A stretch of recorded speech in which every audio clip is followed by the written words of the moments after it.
Hi, it's Steve. Today we'd like to show you how to change the roller assembly on your refrigerator. It's a really easy job. Let me show you how we do it. Now, to do this repair, we will need to access the bottom of the refrigerator at the front. And there are a couple of ways that we can do that. The easiest is to be able to pull the refrigerator forward and tilt it back far enough that you can get enough room under the front to remove some screws that secure the old roller brackets in place. Now, before we attempt to do that, we will need to remove all of the items in the refrigerator, and we'll also want to unplug the refrigerator before we start that repair. Now, we've taken the liberty of laying this refrigerator on its back to give you a better view of how to do this repair. It is not necessary for you to do that at home. It's actually preferable not to. So what will happen is the oils that are in the compressor will tend to run into the refrigerant lines, and you run the risk of damaging your sealed system by laying it on its back. If you've had to do that or had to lay it nearly horizontal, we suggest that you stand the refrigerator up for at least 12 hours before you plug it back in.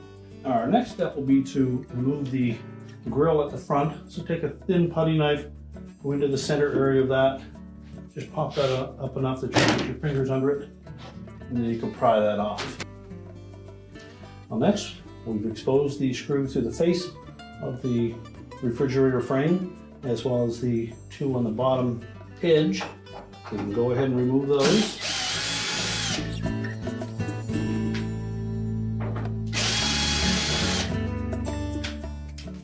And quite often those screws are in there fairly tight, and they may even have some rust on them, so you probably will need to use some penetrating fluid to loosen them up first.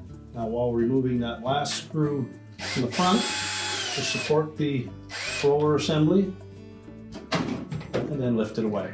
We can then discard that one. Take the new roller assembly for the right side. Make sure this flange fits out over the cabinet, and the one on the face goes up behind that grill.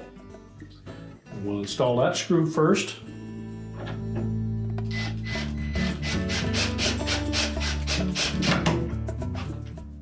And before we tighten it, we'll make sure that we can put the two on the bottom in.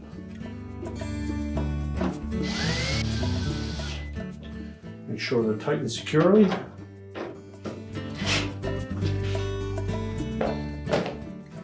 And ensure that the leveling leg is turned all the way in. You can then put the grill back on. We'll start by putting the two ends in first, as you'll note that there's a little tab on either end that will hook into those oval openings. So flex it in the middle.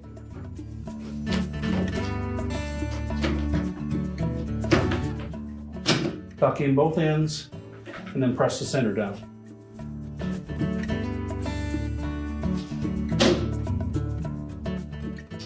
Now we can stand the refrigerator back up. Now that we have the refrigerator back on its feet, we'll make sure that we lower the leveling legs and get it level.